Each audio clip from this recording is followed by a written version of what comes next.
unique insight. We here on NewsX World will continue to monitor those tensions ongoing.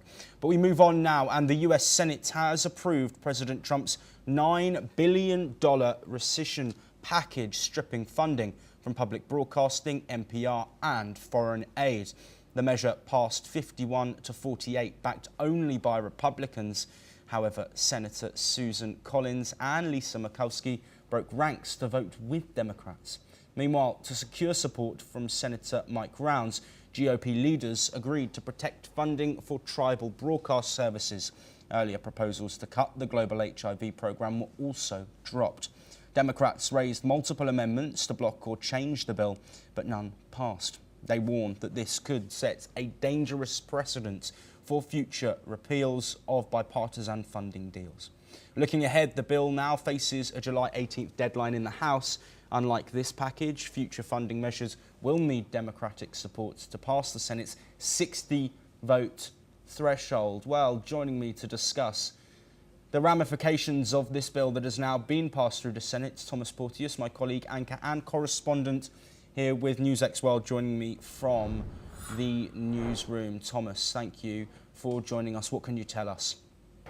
Well, Josh, as you've just said, this bill has passed Congress, 51 votes to 48. There was one Democrat absent and 2 Republicans voted against Donald Trump's bill and broke ranks here. The reason why this matters so much, Joshua, is the fact that Congress is actually voting for its own funds to be taken away. Now, this isn't like an executive order. This is something that needs to be approved by Congress, and we'll see how further this goes with a further congressional vote on Friday. However, it's very, very rare for something like this to go through Congress. The last time was the year of 1999.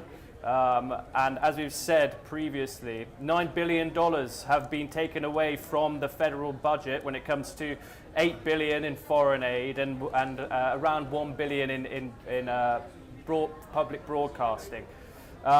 This is significant, as you said, because foreign aid has been a hugely controversial topic in this administration.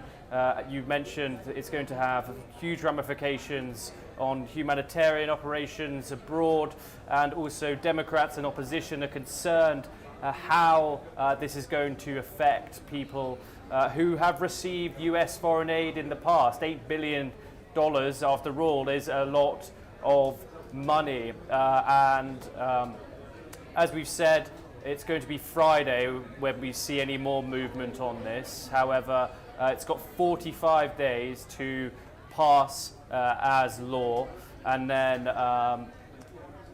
if anything continues after that, then the rescission is denied. So we will bring you some more updates on this on Friday.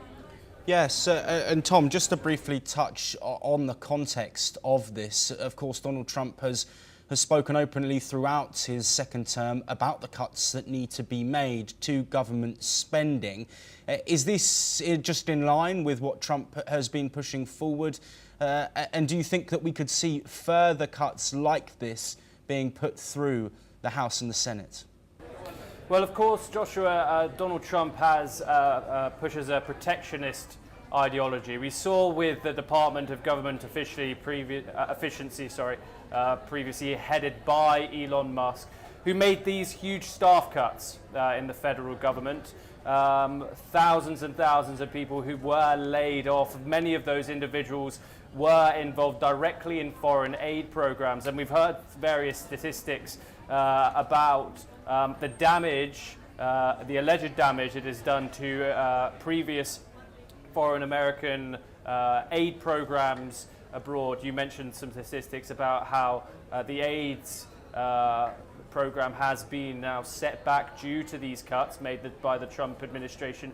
However, this isn't an executive order. This is something that has to be approved by the Senate by Congress, and so this isn't something that can be directly passed through the president. We will bring you updates in regards to this long democratic process as it goes forward and through the rest of the process.